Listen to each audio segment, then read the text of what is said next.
I would like to welcome you to a new semester, to the Krasno event series. We have another exciting and interesting program, and it is a great pleasure to see you, and thank you for your loyalty of coming here again. My name is Klaus Lares. I'm the Richard M. Krasno Distinguished Professor of History and International Affairs here at the University of North Carolina in Chapel Hill. And Chapel Hill is extremely warm and sunny today, isn't it?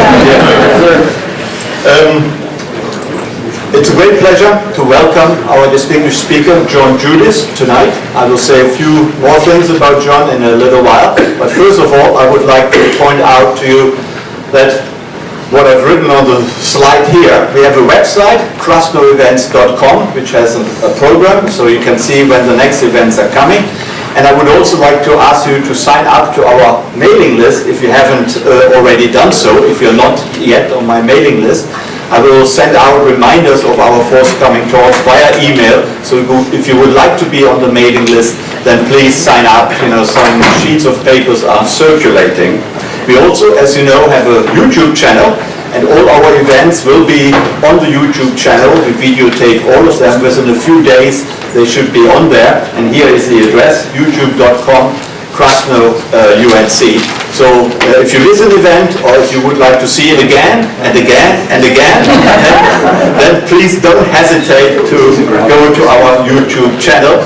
And in the meantime, we have over 1,000 subscribers. So if you feel like subscribing for free, of course, then please do so. And there's also my email address. So if you would like to write to me and tell us how great we are, then please do that. Nationalism and populism is, of course, or are two topics which have shaken the world since the year 2016, since the election of President Trump in the United States, but also since Brexit in the UK. And there have also been many other developments which we would call these are populist developments, and nationalism seems to be on the rise again. And luckily, tonight we have John Judis here, who is an expert on both nationalism and populism. He has written, his last book was on the Nationalist Revival, and the book before was on the populist explosion. And this one is actually his current book on the Nationalist Revival. And you may have seen that both books can be bought outside, and John will be more than happy to sign any copies you wish to buy after the event. John has been here before. I'm glad to say he was here 5 years ago in 2014, 4.5 years ago, when he talked about Harry Truman and the creation of Israel. And that was also a very popular talk where people had to sit on the floor. So I think we have to get you here more often to make sure people flock to our talks. And the video of that talk in 2014 is on the website. So if you would like to see it, please do so. John has been a leading journalist for some time now. I actually understand he started his career in 1969, a few months ago. And he has written for the New Republic. He was a senior editor at the New Republic. He has written for the National Journal, and now he's at Talking Points Memo, a very popular political website. But apart from, and he's still doing a lot of journalistic work, including for the New York Times and other popular newspapers and magazines. And but apart from having been a very successful critical journalist, he has also written plenty of books. For example, he wrote a book in 2000 about William Buckley, that conservative hero. Then he wrote a book a few years later about the emerging democratic majority. We are still kind of waiting, I guess, but it's coming. And then in 2004 he wrote a book about the follies of empire. And the subtitle of that book was, I thought, in a very interesting way, What George W. Bush Can Learn from Theodore Roosevelt and Woodrow Wilson. And I think that's still very topical. And then he wrote a book about Truman and Israel, and then his last two books I mentioned to you on populism and nationalism. It's a great pleasure to have John Judis here tonight. Afterwards, when he has finished his talk, you have plenty of time to ask questions, and knowing the audience here, I always know that people like to ask lots of lively and engaging questions, so please do that tonight as well. And I would like to say already that students are permitted to ask questions too. Ladies and gentlemen, please join me in welcoming John Judis to the Crossover Event Series tonight.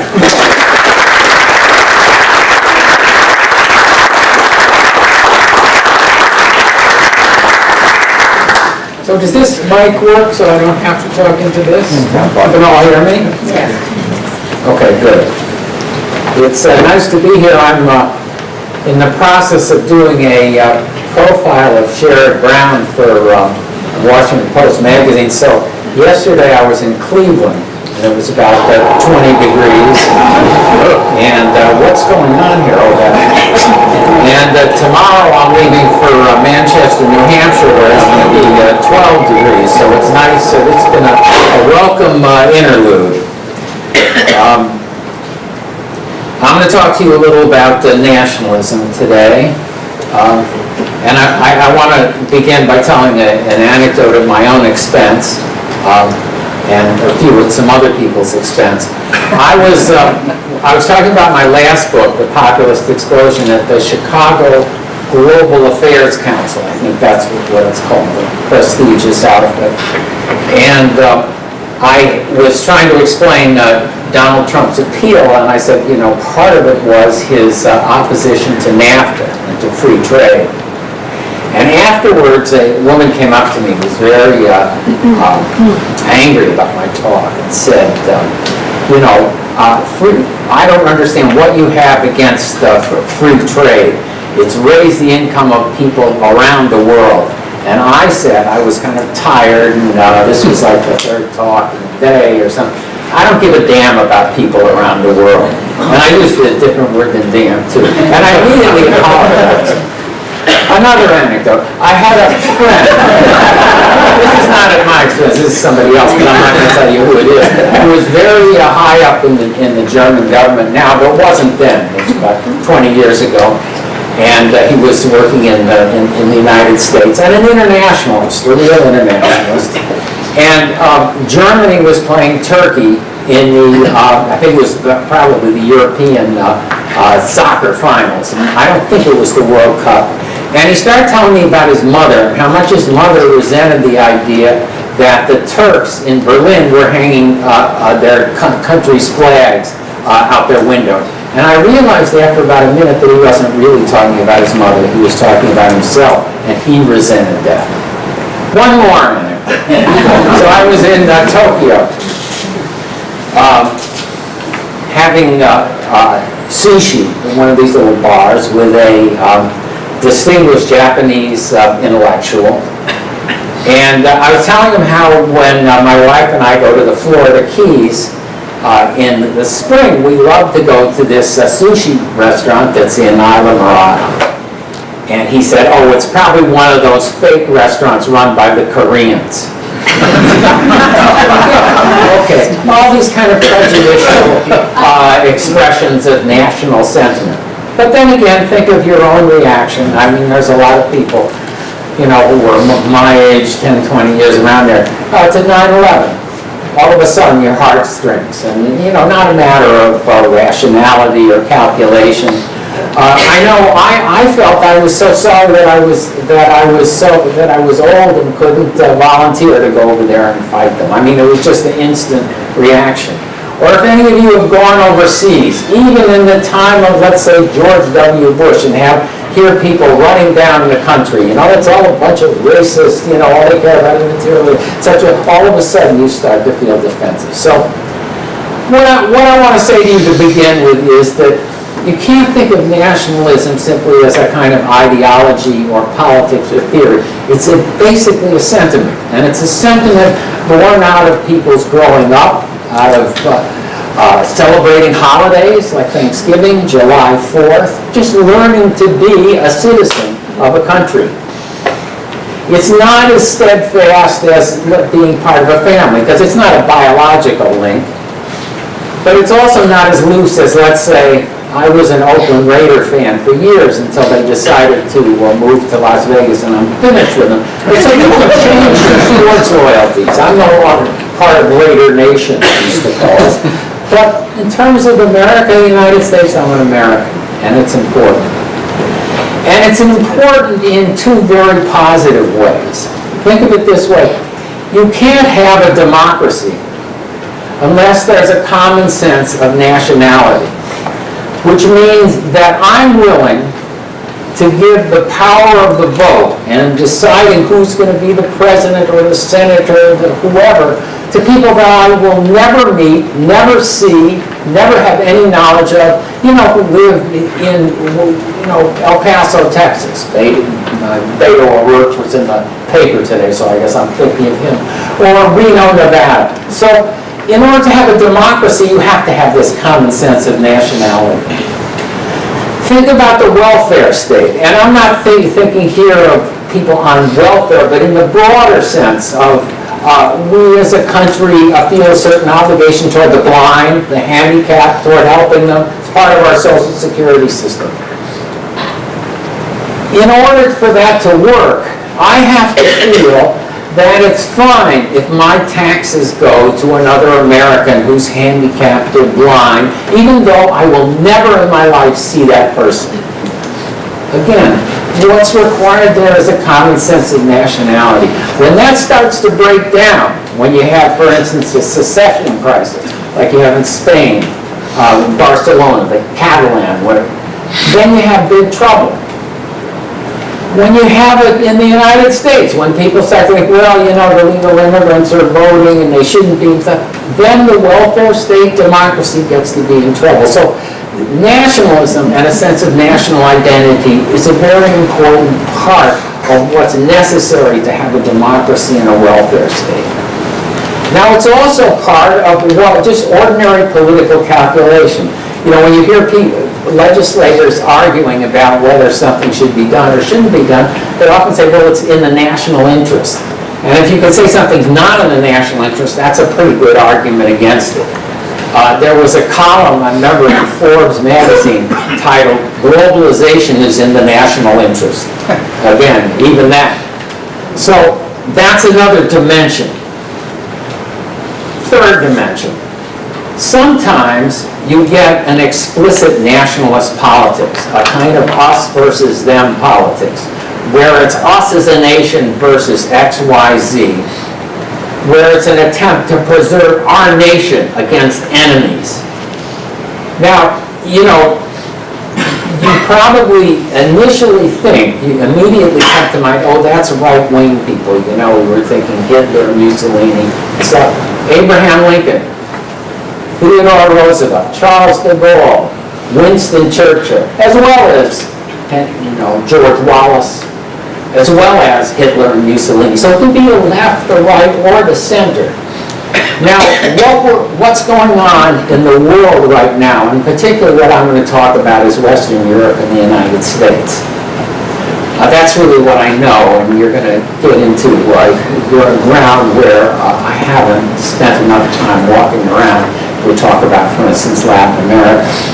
What we have right now, and what we've had in the last 2 or 3 decades, is primarily an upsurge of right-wing nationalism.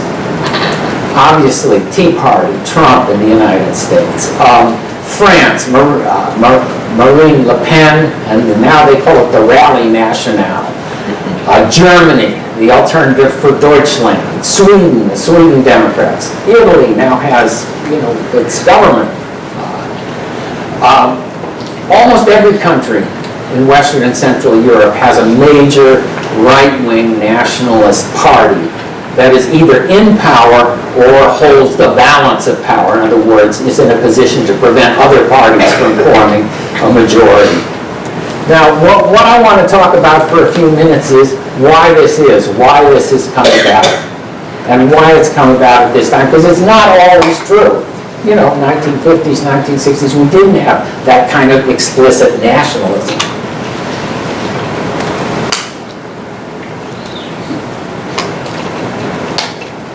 Part of what's involved here is a sense of disillusionment.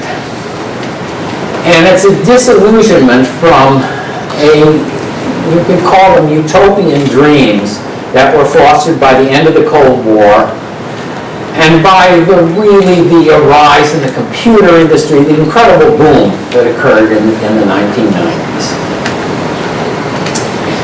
Manifested itself in several ways. In the idea that if you let capital move wherever it wants, if you let people speculate in currency no matter what country, in other words, if you don't have currency, if you free up the movement of labor, then you'll have in effect a kind of global free market, and you'll get prosperity for all, and you'll get these countries like China and Russia who have had command economies, state capitalism or communism, are coming into this new world of a new global world, and steadily becoming like us, modern capitalist liberal democracies. Now, you know, maybe some of you are too young you don't remember this, but people really did think that. And you know, you could remember the works of Thomas Friedman, for instance, in the 1990s, as a very typical of this kind of prophet of what was going to happen by unleashing capital, labor, letting money go wherever it wants in the world. Now what happens is that this dream crashes. You get a nightmare. You get overall in the world a rise in the standard of living. There's no question about that. And countries like India and China, Brazil profit enormously from globalization. But at the same time, that development is very uneven. It fosters growing inequality within nations. Now, if we go again to the United States and Western Europe, what we get, if you combine this with, let's say, the product of automation, you get these areas of the country, and you know, your furniture industry in North Carolina is an example of this, is also an example of this. Midwest, parts of the South, that are decimated, that lose enormous numbers of manufacturing jobs as a result of this kind of new globalization. You know, the estimate is, again, China, the competition with China, about over 2 million manufacturing jobs lost in the United States. And you get the creation in the United States, in northeast England, in the northern part of France, in the towns outside of Vienna, of what the British sociologists call the left behinds, the people who somehow haven't profited by this new upsurge of global prosperity. So left behind. Then you get the Great Recession, where there's, again, the dreams about stability and prosperity crash, and you don't get that.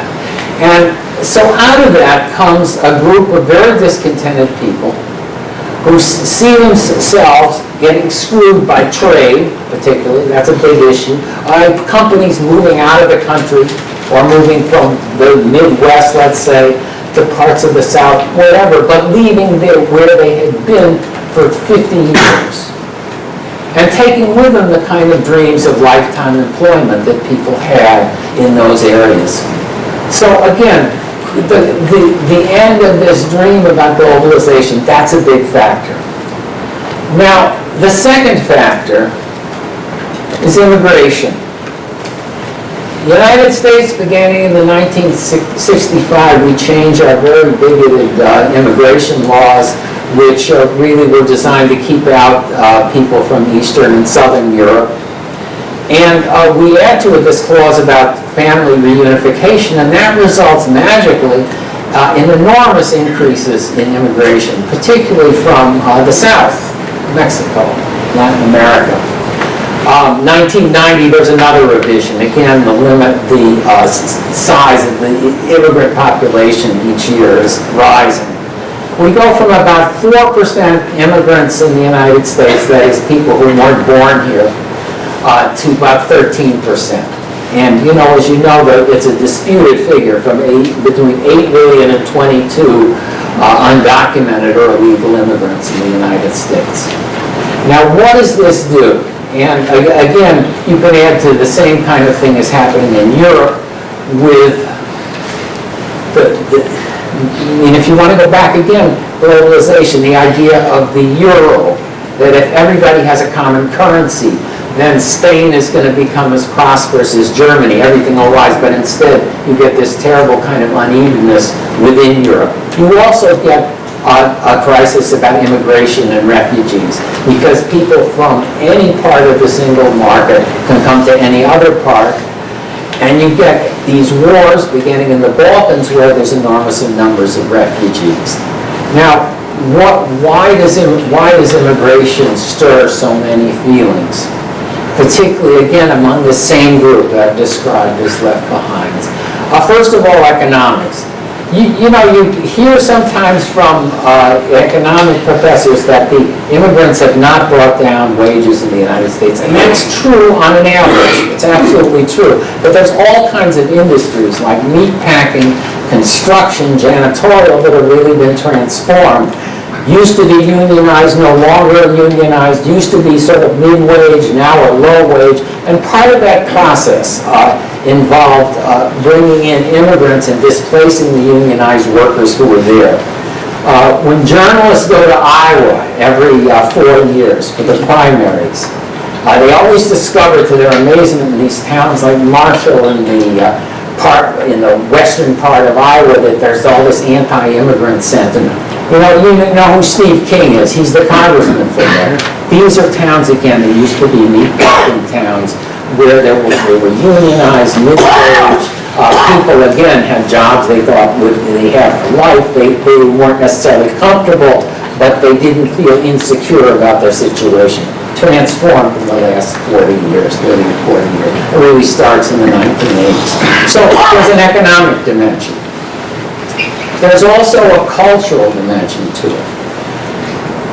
Again, if we're talking about towns, I was just in Mansfield, where Sherrod Brown was born. It used to be, again, a manufacturing mecca. Westinghouse, Tappan, GM. Tappan doesn't even exist. Some of you don't even know what it is. It used to make appliances. All gone. What happens in places like that is that a way of life becomes threatened.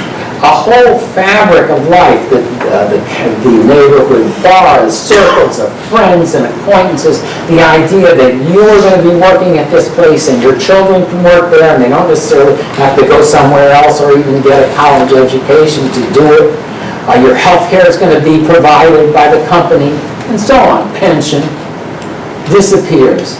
And with it, again, a broader sense of identity and who you are and what you stand for and what you can be proud of. Given that kind of process, that creates a kind of culture shock again, and a resentment against people coming in who don't speak the same language, who are going to go into your schools, who are going to go into the hospitals and cause the bills to rise. So again, there's a cultural dimension. Okay, so left behind, trade, immigration. Now a final factor with immigration, and that's after 9/11, Islamic terrorism. What that does really is fuse the fear of immigrants with the fear of terrorists. So you get somebody not simply resentful, that they're going into the supermarket and ordering in a strange language, or going into the emergency room and you have to wait in line. But now they might blow up a shopping mall or rape somebody in the town square or what have you. And that fusion of the fear of immigrants or resentment with the fear of terrorism is really what has became the key issue that brought this right-wing nationalist movements and parties to the rise in the early 2000s. A good example might be Germany. Free from all this kind of stuff. Germany doesn't have nationalism. They've learned better. So you have this party, Alternative for Deutschland. Originally, it's an anti-tax party. It's an anti-European Union party. And in the spring of 2015, they decided to change their platform to go anti-immigrant, anti-Muslim, because you're beginning to see the beginning of asylum seekers from the Middle East, from the wars in Syria, and also from Afghanistan. They're at like, what, 2%, 3% in the polls. I think, if you read the commentary at the time, it seemed that this was a step that was going to marginalize them even more. I mean, they had been it started to do okay as an anti-tax, anti-Euro party. June, that summer, especially in August, June, July, and August, Merkel decides to let eventually a 1.2 million asylum seekers, primarily, again, Middle East and South Asia, into the country. Initially, again, this is like, if you figure out the United States, this is equivalent of about 5 million people coming into the United States, and you can already see where I'm going, because you know what would happen if that happened. Okay? Initially, Merkel's seen as a hero, as a great humanitarian, and then on New Year's Eve, you get the riots in Cologne, and you get women raped, violence, and it happens in other cities in Germany, and it just completely turns around. There's another big terrorist act in Berlin in a few months.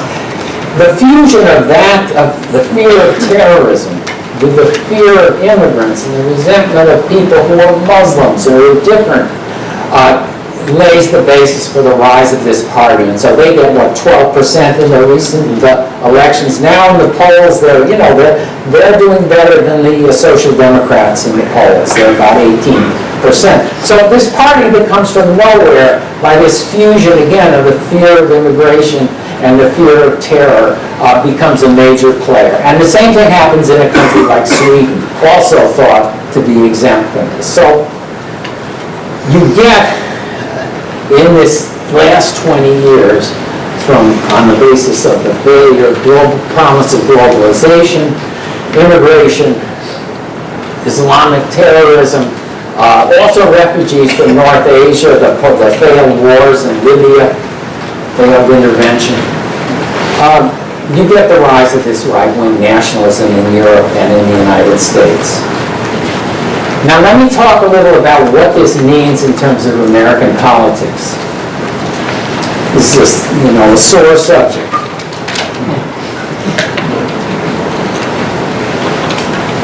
I want to put it in terms of a contrast between two worldviews that come out of this experience, economic experience, primarily of the last 40 years or so. Because it hasn't all been a bad experience. I mean, we've had in the last 40 years the rise of these incredible, prosperous metro areas, in which I live in one of them, Washington, D.C. My wife and I left Chicago in 1982, and I said to myself, well, I don't want to raise my children in this place. It's decaying. And, as you know, Chicago has some awful poverty in certain areas, but it's a pretty prosperous town now. Boston, the Research Triangle, places that have been aided by electronics, finance, high technology. I mean, those have been the key driving industries. And you have a lot of prosperity in those areas. And you also have a common culture. Now, let me talk about the people who, let's say, the upper middle class segment of that culture. But what I want to say, too, is that it becomes dominant, and even somebody who is an immigrant from that area, somebody who's not yet making a good living, also absorbs that same culture and that same idea. And the idea is that, speaking for myself, I'm a nationalist. My heartstrings go out to America, and if we were attacked, I would want to. If I couldn't fight, I'd want my children or grandchildren to get into the war. We're not nationalists, but we have multiple identities. I like to tell the story of when I first came to Washington in 1982, and I would go downtown, and I would meet a big shot there, and I would count within my brain, in the back of my head, how long it would take for the person to tell me what college he went to. Now, if I went to Towson State, I wouldn't hear about it. But if you went to Harvard, Yale, Princeton, I would hear about it within 5 minutes. And maybe even what prep school the person went to. That was part of that person's identity. The law firm the person worked for, that was part of his identity. Maybe the person was in the media and wrote things that were going to live after him and would give him or her a kind of immortality. Multiple identities.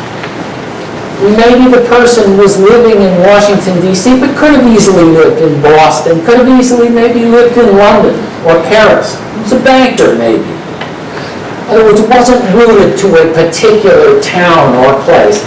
Again, not somebody who was anti-American, but somebody still for whom that was not a major part of who he or she was. Contrast that again with the person from, again, Mansfield, Ohio, Erie, Pennsylvania, Muncie, Indiana. You know, what are some of the towns that got decimated in North Carolina by furniture? I always mixed up the North Carolina and South Carolina. Is it Greensboro or Greenville? Here. Anyway, in any of those towns, you pick them. Again, people who formerly had a much broader sense of identity. Again, think of somebody who worked for Sears. Used to have a uniform, right? The people who worked for Sears, they were skilled workers, especially the people who worked in repair. They had lifetime employment. They were good jobs. Now some of that same person might be working at an Amazon warehouse. You know, much less money, much less security, no union, and so on. And also, again, no idea that his children are going to be able to have these kind of jobs. The future looks, again, very, very fuzzy. For the people who live in these towns, the very basic ideas, nation, family, home, become all the more important. The kids leave. It's mainly older people, again. The older people, those are incredibly important. To a degree, they're not to the people who live in the cosmopolitan and these big metro areas. Guns. When I was doing my book, I did a bunch of interviews in a suburb of Ohio with Trump supporters. And I was amazed how much they talked about guns. And I realized, you know, I think one of them was a hunter. But for the rest of them, it had nothing to do with hunting. It was protecting your home. The ability, again, to have a certain autonomy, identity. For those people, again, nation, Colin Kaepernick, kneeling for the national anthem becomes a great offense. Much more serious than for somebody who lives in one of these big metro areas. Now, American politics, to a great extent, is dividing along those lines. I'll read you a letter first that somebody sent me who was trying to explain this to me. Again, a Trump supporter after the Parkland massacre, that shooting. You know what I'm talking about? It's a woman. And this is what she says. I have really come to absolutely loathe liberals. The very same people who created the psychotic society we live in are also the same ones screaming themselves blue in the face about taking everyone's guns away. The very same people who try and tell us there's a gazillion different genders. The very same people who destroyed the sanctity of life by avidly supporting the right to murder babies. The same people who have worked tirelessly attacking religion. The same people who have done everything they can to make men the enemy and destroy the family unit. The very same people doing everything they can to destroy this country and replace it with a totalitarian regime.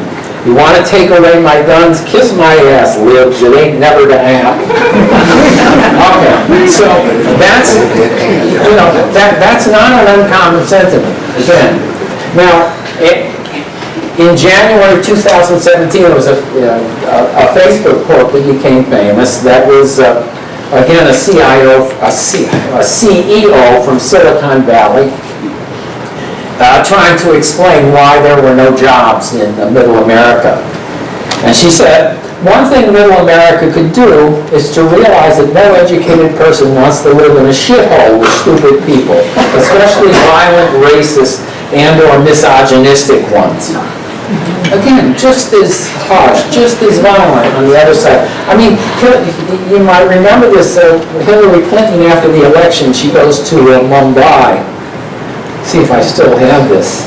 And she's explaining why the difference between her supporters and Trump's, and she says,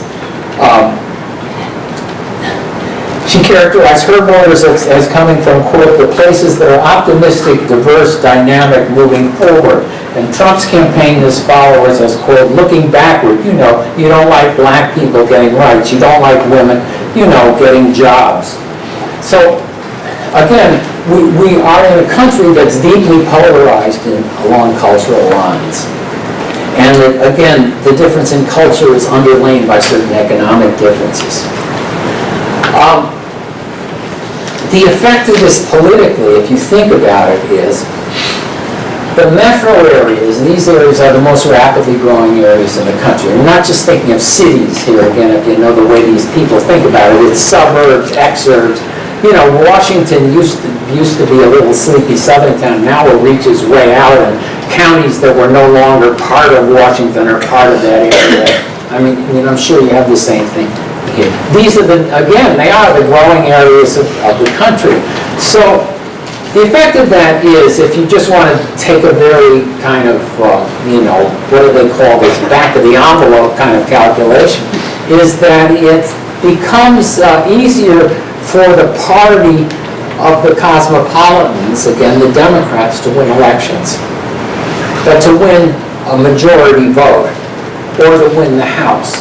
But in terms of the Electoral College and in terms of the Senate vote, again, the way our Constitution has structured things, the areas that are less populated, more dominated by small towns, more dominated by the other kinds of culture, more nationalistic culture, have a much greater clout. So, two of our elections since 2016 have been won in the Electoral College by Republicans, but won by the popular vote by Democrats. Republicans control the Senate, Democrats the House. So I'm saying, I think you can see this as a characteristic, as an effect of this kind of cultural divide within the country. Now, finally, just to end, let me say something, because somebody usually asks me this, so I'll anticipate it.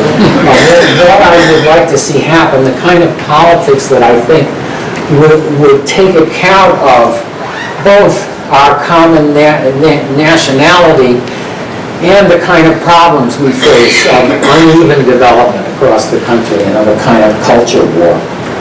I mean, the first thing, just on an economic level, is to have some kind of industrial policy in the country that tries to balance the economy, that tries to bring a certain kind of prosperity to these places that have been lost in the last 40, 50 years. And there's obvious things like bringing broadband to rural areas that can be done. So that's one kind of thing. I'm for encouraging manufacturing, and that's a part of what a Trump spiel that on the surface I support. I think we should encourage American manufacturing. I think it is important to have a steel industry. But in the end, it's not going to create an enormous number of jobs because of automation. It's just not going to happen. We are going to have consistent problems in that sense of unemployment. You can solve them by having a shorter work week. But what you need to have is some sense of economic security for people. And that means, again, access to health care, access to education, the kind of things that in many European countries are taken for granted, but in our country is a source of tremendous conflict. One reason it's a source of conflict is because we don't see ourselves as one nation, because we've lost or are losing that sense of nationality. So with Obamacare, a lot of the problem was, why am I going to support, Joe or Jane over there? right? They don't necessarily deserve it. That kind of sentiment, again, didn't exist in the 1930s, but it does exist now. Now, to address that,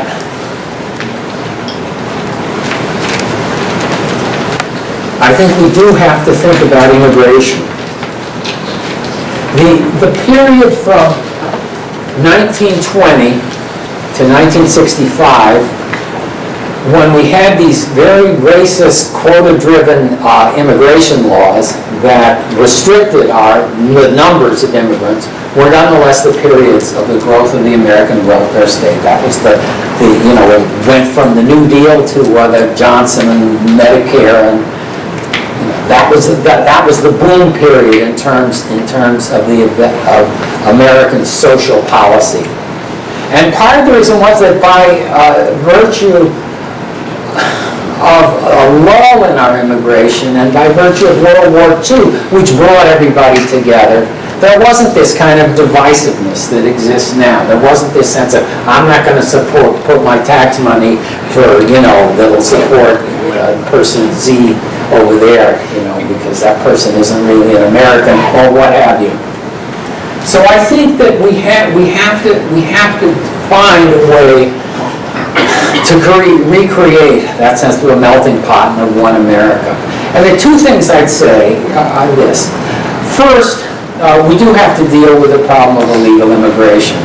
We can't have this underclass in America that's constantly subject to exploitation. We have to have some kind of path to citizenship for those people. That goes without saying.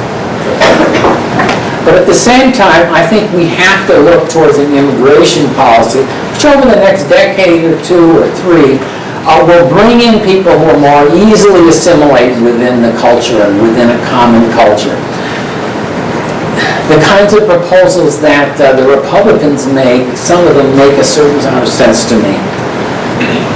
Giving a certain amount of points to people who speak English, who are college educated, it will ease the process of assimilation in this country, and it will make it possible for us to pass laws that will create a kind of security economically that we don't have now.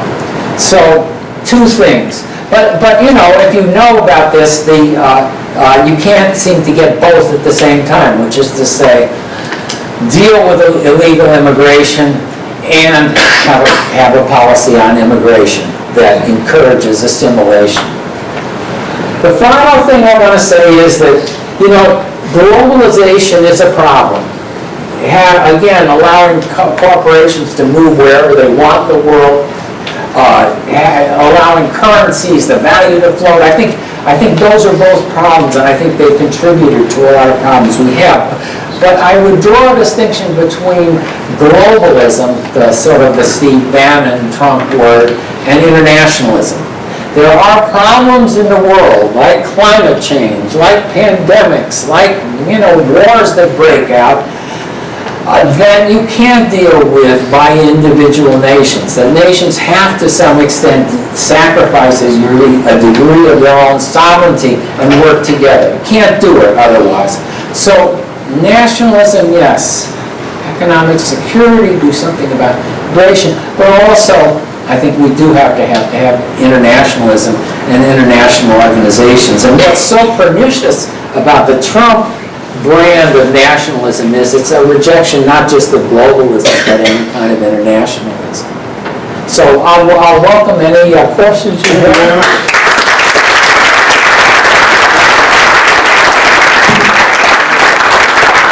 Thanks a lot for that. You've given us plenty of food for thought. Before people kind of formulate some questions, let me ask you a question. What's most interesting what you said about nationalism, both its positive and its negative dimension, globalization in a positive and a negative way. So is there bad and good nationalism, bad and good globalization, and how do we find out what is good, what is bad? Well, there's no easy formula. That's what I've been trying to say. That if you contrast, the Paris Climate Agreement, how weak it was still a form of internationalism and globalization that is positive, that will help the planet. There were a lot of problems with the way the World Trade Organization was formulated. So, again, the restrictions on countries using industrial policy. Well, you know, you could talk about the euro in Europe. That's turned into a kind of nightmare. The dream was that if you have a common currency in Europe, this goes back to 1993, then all the countries are going to benefit. That eventually you'll get a kind of upward, a rising tide will lift all boats. But what has happened is you get this tremendous contrast between Northern Europe and Southern Europe, between Germany and the Netherlands, Scandinavia and Greece, Italy. So again, there's bad ways to do it, there's good ways to do it, but there's no particular formula that you can use at any given time. I mean, I supported that. I thought it was a great idea. I didn't understand at the time the kind of restrictions that it was going to put on a nation in terms of their own economy. I mean, what can we do? You highlighted the problems, with manufacturing jobs having gone and will not return to the same number at least. How are we going to resolve that issue? Is that basically it's a recipe, education, give people a better education so that they are not dependent on manufacturing jobs but can immediately go to Microsoft, or what is your solution? Well, Microsoft is not entirely separate from manufacturing. They make surfaces, things like that. Apple is a manufacturing company. They don't produce a lot of jobs in manufacturing here because they do a lot of it overseas. Again, we have to make a judgment about what we want to do in this country and what we want to cede to other countries. That's part of what's at stake in this U.S.-China fight we're having. You probably know something about this, the fight over 5G, the next telecommunication thing, and who's going to control that. I think there's good reason to worry about the Chinese controlling it. Now, manufacturing jobs, Germany, 18% manufacturing jobs. Japan is around there. So it can be more. We could have more. We're below 10% now.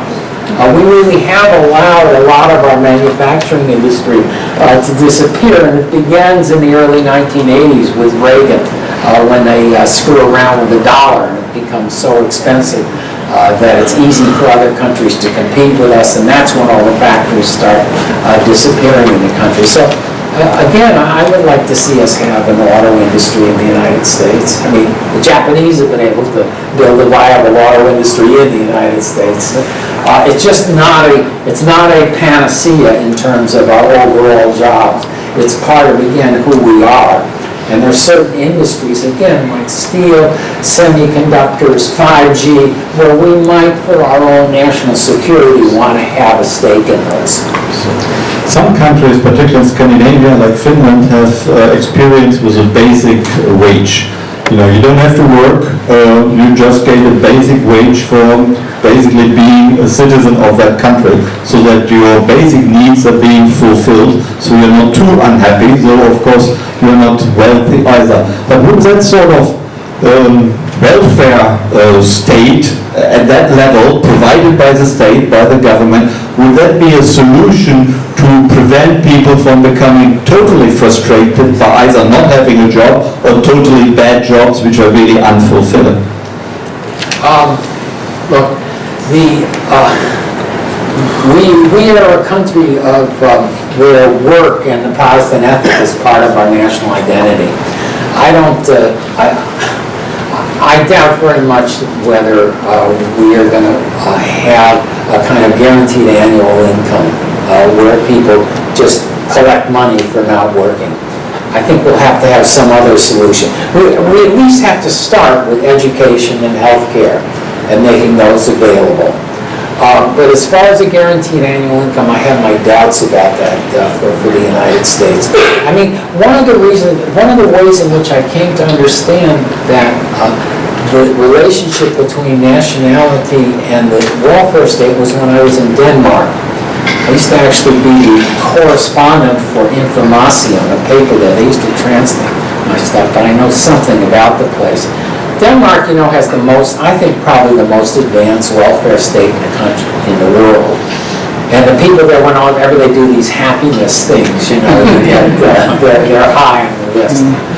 And I like to tell a story of a friend of mine who was a journalist who was out of work and then got involved in this very nasty lawsuit where he was accused of being a communist agent by a defector, and the professor wrote it up even though the Danish intelligence had proved that he was innocent and that the charges were false, and he sued him and he got involved in this.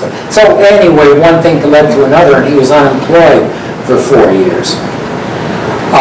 His wife was this a high executive in the defense industry. She was at Oxford, really fancy, but she gets lung cancer, terminal lung cancer. That's the same time my friend is unemployed. They have 3 beautiful daughters. In the United States, this family would have been finished, done for. Wife gets free medical care. She dies. My friend, you get 4 years of unemployment in Denmark. They survive. The kids go to college. They spend, they not only pay for the tuition or whatever, but room and board too. One's an engineer, one's a journalist now. Again, they'd just be totally ruined in the United States. But the reason they have now the rise of the Danish right wing, the People's Party there, is that the charge is being made that these Muslims who are coming in the country aren't really Danes. And that charge itself is eroding the basis of their welfare state. That's why they're having so much political friction in this country that before then really had, was cruising along. So, okay, thank you. Let me ask you a final question about the present government's foreign policy. As you know, there's a power battle going on between the United States and China in all sorts of dimensions, economic and geopolitical and so on.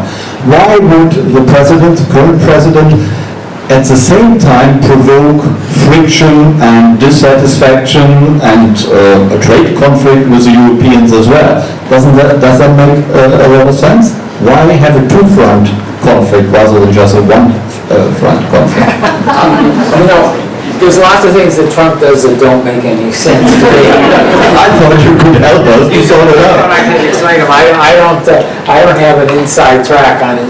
The only thing I know about Trump, which is obviously this idea of America first, and he really does think that we need to go it alone, and that we have been taken advantage of by other countries. And to an extent, there are problems with Europe and the U.S. in terms of our trade relations and tariffs, but I would think, yes, that it would make more sense at this time to try to get the Europeans on our side and not alienate them.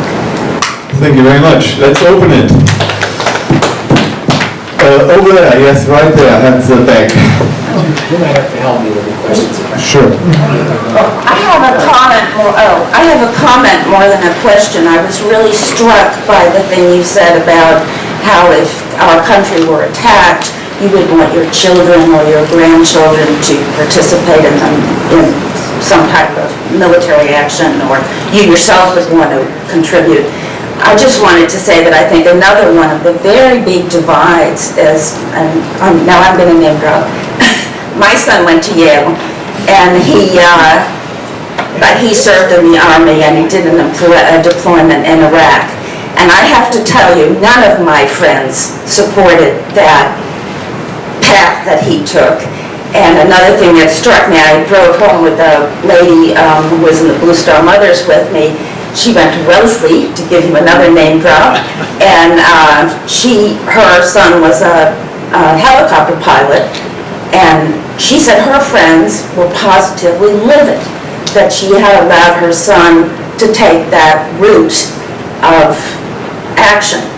And I think this is one of the other great divides that you didn't bring up. The other thing I wanted to mention is I tutor in a Chapel Hill elementary school, and I was there Tuesday, but I walked the gauntlet of to the classroom, and the entire corridors are lined with flags of other countries. And we also had a little celebration of Chinese New Year. And sometimes I really just feel as though this celebration of diversity has overwhelmed the celebration of ourselves as a country and a unit of government and everything. That's my... Thank you. You want to? No? Okay, thanks very much. Yeah, the gentleman there. Yeah, it's on. Okay, quick question about globalization and the question of agency. When we talk about immigration, we know who the agents are. They're immigrants. When we talk about deindustrialization, you can say it's the unions. When we talk about economic globalization, we don't talk about who the agents are of economic globalization, how they function globally, nationally.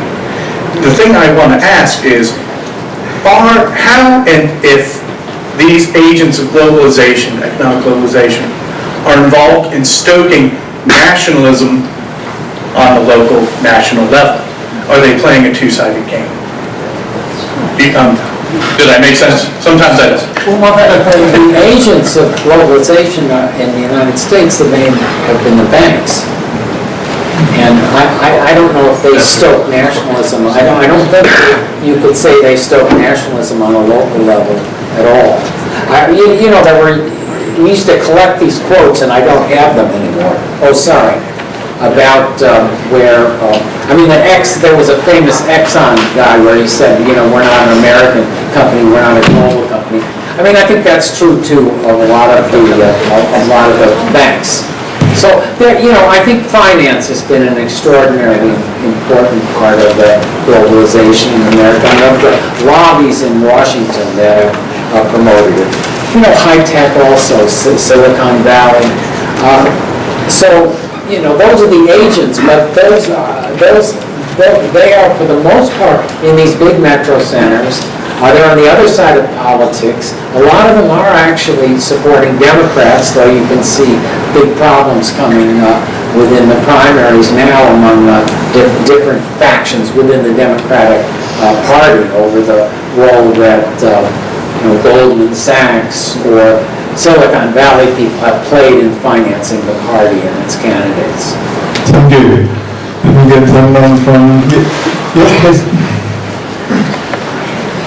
So, kind of thought, what would middle America do, or what would the working class do if, for example, we started bringing back industry? When the prices of the things that they're producing goes up and they can't afford to buy anything anymore, it doesn't, that's just a general economic fact. If we started bringing those types of jobs back, the people who are doing those jobs are not going to have as much money, potentially, unless there's unions, but if they unionize, then there are other factors that come along with that.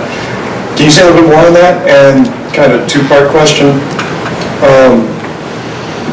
If we started putting specific requirements on the type of people that we accept as immigrants, can that not get a little bit sticky in the future? And would you see it as a policy that would be equitable in the long term? Right. Well, we do put specific requirements now on people who are immigrants, and you know, what I would look for is something like the Canadian point system. That's one possibility. But we already do that. It's a lot of the immigration has been through families and family reunification, not through our system where there are certain requirements. What was the second part? What's going to happen with manufacturing?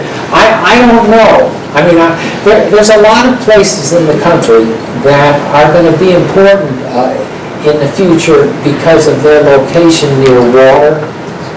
Global warming is going to move things up. I mean, Detroit, Cleveland are going to look a lot different in 10 or 20 years than they do now.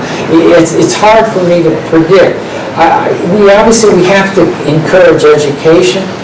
We have to encourage education also that fits people to the kind of jobs that we're going to have. So I'm not the right person to tell you, exactly how to do that. But we can't simply accept the kind of depopulation that's going on in the Midwest and parts of the South. That would be my answer. Thank you. Other questions? Yes, please, the gentleman there. If you have a question, would you raise your hand properly so that I can actually see you? So you've contrasted the American idea of national identity based on shared values, regardless of where you come from, as opposed to the European kind of cultural, ethnic nationalism where it's based on language or background or whatever.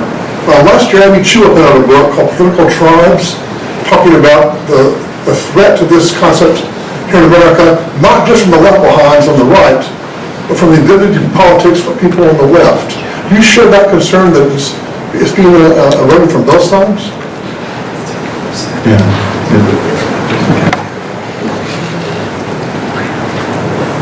What is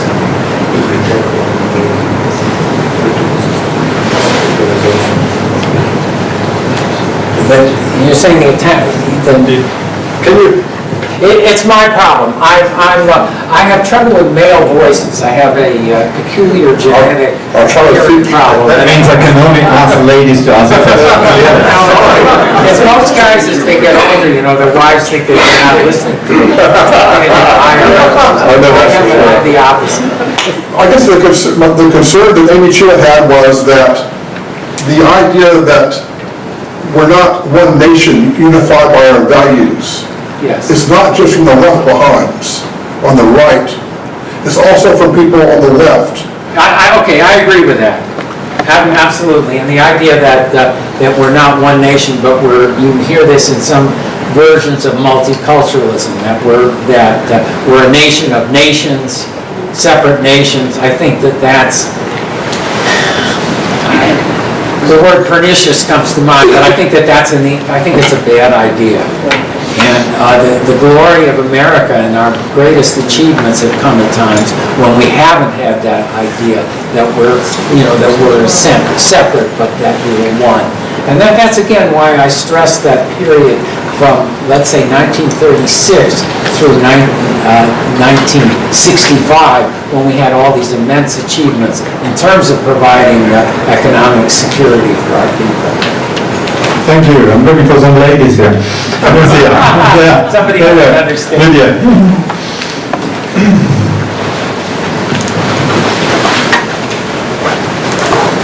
One of the responses I often hear from, You have to talk louder. Can you hear me better now? Yes. Okay.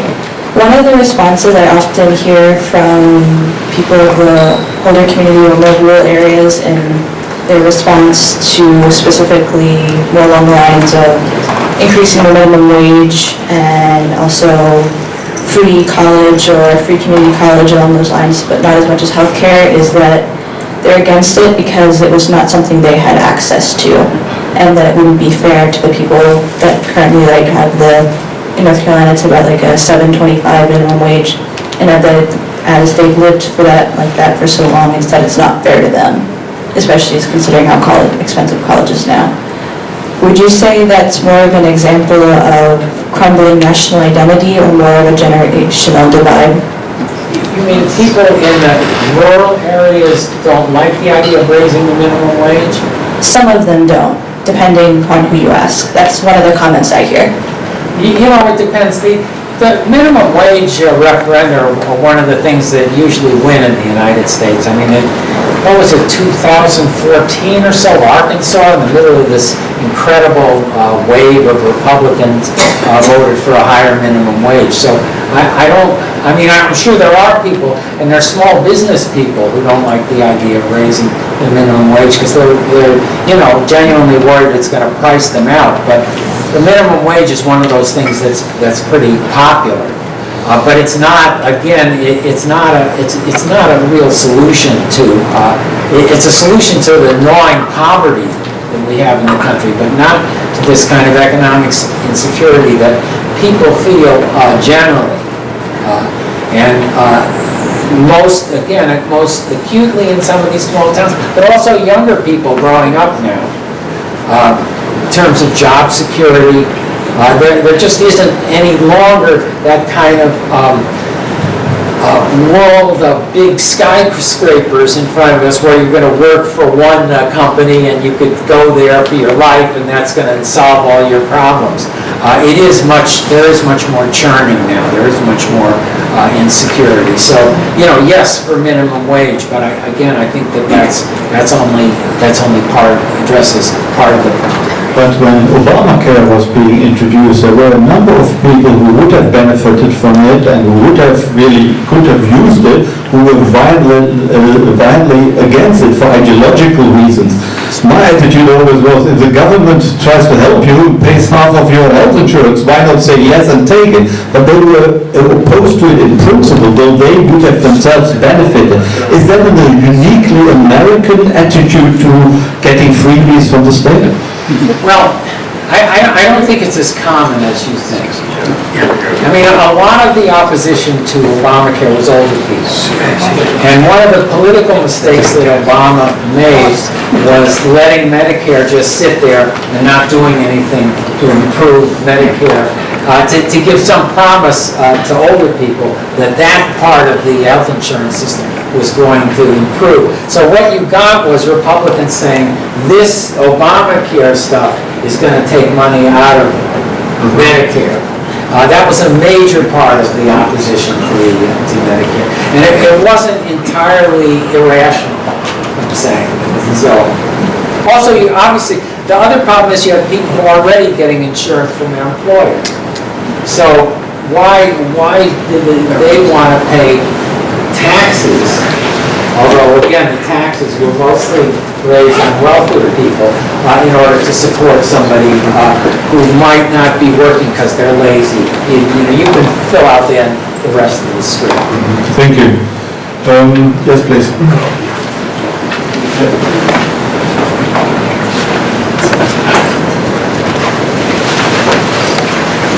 You've been talking a lot about economics. I wonder if you could talk about tax policy. Should we be doing a more redistributionist tax policy?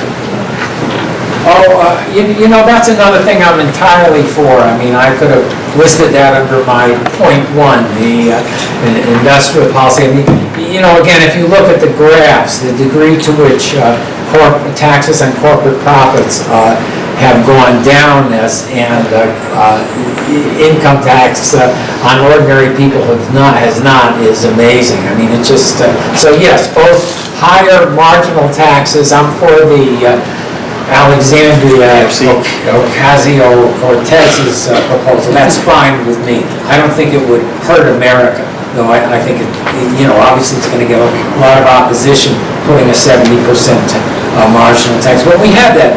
We had 94% after World War II. This is not 94% of your money, but it's 94% marginally, which when you reach a certain level. So, yes, obviously, because, again, if you encourage manufacturing, what you're basically doing is trying to create a greater surplus, economic surplus in the country. You can think of it in terms of dollars.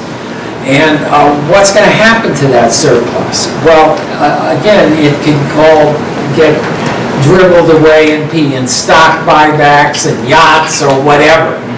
So the tax system is one of the instruments you use in order to bring that surplus back to Americans, again, to make their lives better. So, yes. Thank you. There was a question here. You referred to values in a number of your remarks. I'm wondering if you see any role, positive or not, for organized religion, particularly in the United States, or maybe also in Western Europe, because a lot of our tradition and history in the United States is counting on religion to give us values, and yet a lot now, religion is, well, we have the only right view of things, and that letter for the woman about the multiplicity of genders is what provoked me to ask if there's any help to be gotten from religion. You don't need a mic. Why not? Religion has always been an essential part of our identity as Americans. And, but it's also true that some religions are more divisive than others. Some unify, some don't. And of course, organized religion should play an important role, and it was central to the civil rights movement, for instance. Again, a movement that might otherwise have been isolated becomes a national cause, and a lot of that's because of the role of religion. So, I'm entirely for it, but again, there's no way you can prescribe how it's going to occur historically. Good, thank you. Yes, please. In your previous book, you wrote about populism, and now you wrote about right-wing nationalism. And I'm wondering how you see the difference and whether your thinking has changed to the significance of both those concepts. Well, nationalism, again, is a sentiment. Populism isn't a sentiment. I see populism more as a kind of political logic, a politics that's based upon the people versus the elite, on this kind of conflict. You can have a nationalist version of populism, and a lot of the populisms now are nationalist, but you don't have to. I mean, Bernie Sanders didn't have the same politics as Trump, but at the same time he was fighting the billionaire class. So that, yes, there is a difference between the two. Another couple of questions, and then I think we do some mingling and some book signing. You have been waiting for some time. Yeah. I agree with you that we need some immigration changes. Question, which one?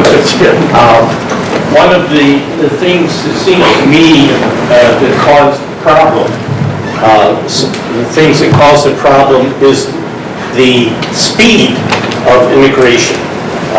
In particular, for example, in Germany, to get like 1.2 million, as you say, within 1 or 2 years, I think is what caused some of the problem. If somehow there was more spacing of the immigration, and mostly, of course, through the front door, if possible. I wonder if you have any comments on that. How could we solve that issue? Well, in Europe, that's certainly been true. In Sweden, there was some incredible number. Sweden's much smaller than Germany, but I once figured it was, I can't remember how many asylum seekers or refugees they took, but it was like the equivalent of 8 million Americans in 2 years. I mean, 8 million immigrants coming into the United States. And I'm not talking about immigrants, but mainly people from the Middle East. So, absolutely, that was the problem in Europe, was that, and again, it goes back to George W. Bush and the Iraq War, which completely unsettled that part of the world, and we're still living with that nightmare. Thank you. One final question? Yes, please. All right. So you talk a lot about disillusionment, the left behinds, about immigration, and you have a very lucid, compelling points of view. So when one of these Democratic candidates calls you up and says, John, we want you to come and help us win this next election, what are you going to tell them to do about these people? Oh, there are some candidates that understand this stuff. Well, you can't have the question. I told them, I told you what I would do, but I can't tell. Setting out what you would like to happen and figuring out politically what will win you an election are often very different things. The candidates who really understand the kind of left behind things are probably Bernie Sanders, who unfortunately is my age, and I don't think people my age should be running, but that's my opinion. And Sherrod Brown, Elizabeth Warren to some extent, but she's dealt more with finance and stuff like that. So there are people who get it, I mean, who understand that there is this problem of uneven development in the country, and that it's underlying all the kind of culture war that's occurring. Thank you very much indeed.